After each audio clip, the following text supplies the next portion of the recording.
Fortunately in life, when you wake up in the morning and you see yourself in the mirror and you say, oh, I just have this face and this body, that is your original temperament. પછી તમે એને ઉપર કેટલું પણ makeup લગાડો, કપડા પહેરો, that is your external personality.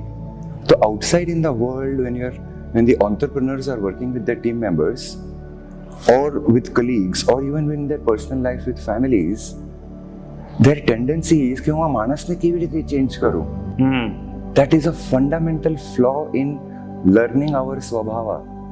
કે આપણે આપણું ફંડામેન્ટલ નેચર ચેન્જ નથી કરી શકવાના.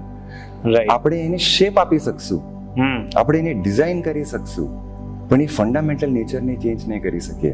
તો once we understand our fundamental natures, we have our strengths, we have our weaknesses, and we have our emotional needs, which is not going to change. So we can amplify our strength, we can reduce our weakness, and we can fulfill our emotional needs. પણ આપણે જે basic nature છે એને change નહીં કરી શકીએ. તો જ્યાં સુધી આપણે એ બેઝિક નેચર નહીં સમજીએ ને, આપણે બધાને ખાલી ચેન્જ કરવાની કોશિશ કરશું, but we'll not achieve the success that we are looking for, and we'll not get the deepest motivation of love, that involvement that we are looking for.